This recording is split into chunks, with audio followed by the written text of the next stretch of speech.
नमस्ते, अभिवादन आपका इनोसेंट इन्वेस्टर के इस नए वीडियो में दोस्तों आपको एक चार्ट दिखाते हैं। इस चार्ट में आपको कुछ दिख रहा है। एक चार्ट है जहां पर एक दिन की कैंडल अप्रॉक्सीमेटली 30% क्रैश करके बंद हुई। अगर आप देखोगे तो भयंकर क्रैश था, मतलब एक पैनिक, बहुत बड़ा पैनिक आपको यहाँ पर दिखाई देगा। ये चार्ट मैं आपको किसका दिखा रहा हूँ? आपको दिखा रहा हूँ लीरा का चार्ट। अब ये लीरा क्या है? ये है टर्की की करेंसी। अब टर्की की करेंसी इतनी भयंकर क्रैश की, इसका मतलब क्या है? उस देश में अफरा तफरी मची हुई है। अफरा तफरी क्यों है? क्योंकि जो वहाँ की मॉनेटरी पॉलिसी है वो कंट्रोल नहीं कर पाई है महंगाई। और अगर आप महंगाई को देखोगे भयंकर रूप से वहाँ पर बढ़ी हुई है। रेउटर्स के हवाले से ये खबर है, मनी कंट्रोल पे मैं ये खबर पढ़ के आपको सुना रहा हूँ। ये केस स्टडी आपके लिए है। जिनको इकोनॉमिक्स में इंटरेस्ट है, दुनिया भर की बाज़ारों को वो थोड़ा बहुत समझना चाहते हैं, ज़रूर देखिएगा। और एक चीज़ आपको बता दूं, इन्फ्लेशन कितनी बड़ी डायन है। ठीक है, आपने गाना सुना होगा कि सखी सैया तो बहुत पैसा कमाते हैं, महंगाई डायन खा जाती है। 36% की महंगाई, लीरा की क्राइसिस आपके सामने है, बड़ी हो चुकी है। और अभी आप देख सकते हो कि 36% की जो महंगाई है ये काफ़ी बड़ी होती है, आपको खुद पता है। एक और बात आपको बताते हैं, यही महंगाई 55% के आसपास आंकी गई है बड़े इकोनॉमिस्ट के द्वारा। अगर टर्की अपनी महंगाई को नहीं कंट्रोल कर पाता है, ये देश बहुत बड़े खतरे पे खड़ा है। याद रखिएगा, बहुत भयंकर कंडीशन हो जाती है, बहुत भयंकर। आपने जिम्बाब्वे की कहानी सुनी होगी। जिन लोगों ने हिस्ट्री पढ़ी है उन्हें कई कंट्रीज़ के ऐसे नाम पता होंगे जहां पर महंगाई के कारण गृह युद्ध तक छिड़ गया था। तो टर्की एक बहुत बड़े खतरे पे खड़ा है। और टर्की की पॉपुलेशन ऐसा नहीं, बहुत छोटा देश है, 40-50 लाख का। ठीक है, यहाँ पर शायद 5-6 करोड़ के आसपास की पॉपुलेशन है, उससे भी ज़्यादा होगी। सर्च करके आप पता ज़रूर कीजिएगा। अभी महंगाई इतनी खतरनाक कंडीशन में कैसे आ जाती है, मैं आपको ये बात ज़रूर समझाना चाहूँगा। देखो दोस्त, जैसे कि मान लेते हैं कि अगर 55% की महंगाई वहाँ पर हो गई तो हर 2 साल में जो है पैसा डबल हो जाएगा। जो चीज़ें अभी 5 लाख की मिल रही हैं वही 2 साल बाद 10 लाख की मिलेंगी, फिर 20 लाख की मिलेंगी 4 साल के बाद। आप सोच कर देखिए कितनी भयंकर कंडीशन हो जाएगी। और इसको प्रेडिक्ट करके जो वहाँ पर बड़े पैसे वाले हैं वो क्या करेंगे, वो अपने यहाँ मतलब झुंड लगा लेंगे या इकट्ठा कर लेंगे। ठीक है, और ये अनाज के ही केस में नहीं होगा, नॉर्मल खाने वाली चीज़ों के केस में नहीं होगा, अन्य चीज़ों के भी केस में होगा। यहाँ पर ब्लैक तरीके से बिजनेस करने वाले सामने आ जाते हैं, वो उनके पास पैसा वो इकट्ठा करेंगे और फिर यहाँ पर गरीब बंदा जो है वो मारा जाता है। बहुत भयंकर कंडीशन हो जाती है। Let's hope for the best कि दुनिया भर से इस देश को सपोर्ट मिले और यहाँ पर चीज़ें फेवर में हो जाएं लोगों के। क्योंकि मेरे हिसाब से अफ़गानिस्तान के बाद जो सबसे बड़ा ह्यूमन क्राइसिस कोई देश झेलेगा वो है टर्की।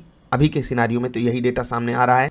बाकी यार करेंसी का चार्ट अब यहाँ पर क्या समझाएं, पैनिक सिचुएशन आप देखिए। एक यहाँ पर आप देखिए, यहाँ पर 18-19 पे ट्रेड करने वाला 13-3 पे, मतलब सोचिए 3-4 पे आ गया। आप सोच सकते हो कि यहाँ से 9 पे आया, 50% का क्रैश। ठीक है, उसके बाद आप खुद सोच, समझदार हो, 70-80-90, कमाल है ना। ये होता है। और जब पैनिक सिचुएशन होती है ऐसे ही होता है। इन्वेस्टर्स बाहर जाते हैं, जो इंटरनल इन्वेस्टर्स होते हैं, यानी कि कंट्री के खुद के, जिनको आप DIIs बोलते हो, डोमेस्टिक इन्वेस्टर्स, वो भी परेशान हो जाते हैं। इंडिविजुअल इन्वेस्टर्स परेशान हो जाते हैं। और जब किसी देश में महंगाई ऐसे बढ़ जाए तो समझ लीजिए खतरा बहुत ज़्यादा बड़ा है। अपने देश में भी महंगाई पे काफ़ी बहस छिड़ी हुई होती है, लेकिन आपको बता दूं RBI 4+-2 का आंकड़ा हमको देकर रखता है। 4 से 2% ऊपर महंगाई चली गई 6% तो RBI उसके बाद ही अलर्ट होता है, यानी कि 7% के आसपास जब महंगाई हो जाती है तब RBI अलर्ट मोड में रहता है कि कैसे उसको कंट्रोल किया जाए। जैसे कि अभी इंटरेस्ट रेट बढ़ाने की बात सामने चल रही है कि RBI जो है वो सेकेंड हाफ में 2022 के इंटरेस्ट रेट बढ़िया से बढ़ा सकता है। किस चीज़ के लिए? महंगाई को कंट्रोल करने के लिए। बाकी अपने यहाँ तो अभी महंगाई कम से कम ऑन पेपर और इतना भी कुछ महंगा नहीं हो गया। अगर आप देखोगे तो चीज़ें महंगी तो हुई हैं, लेकिन अगर आप टर्की के कंपैरिजन में देखोगे तो हम लगेगा यार हम लोग तो एकदम बहुत सस्ते देश में रह रहे हैं।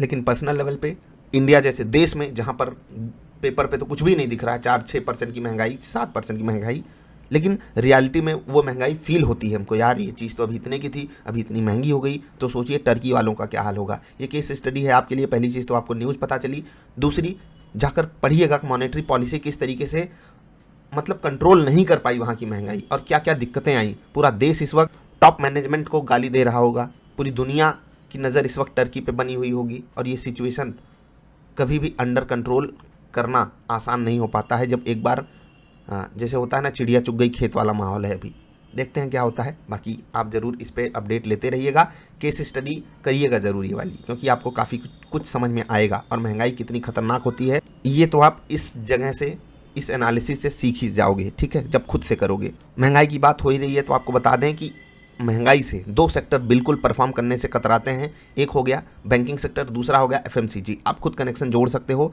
कि जब महंगाई बढ़ी हुई होती है तो ज़्यादा पैसे की ज़रूरत होती है, मतलब लोग बैंकों से पैसा बाहर निकालते हैं, लिक्विडिटी बाज़ार में बढ़ती है क्योंकि ब्याज दर कम हो जाती है, और फिर जब ब्याज दर बढ़ेगी तो लोग ले जाकर बैंकों में पैसा रखेंगे। एक एंगल से ये हो जाता है, अन्य भी चीज़ें मायने रखती हैं और बहुत बड़े लेवल पे मायने रखती हैं, लेकिन मोटा मोटी यही हो गया। एफएमसीजी सेक्टर कम परफॉर्म करने की कोशिश करता है, क्यों?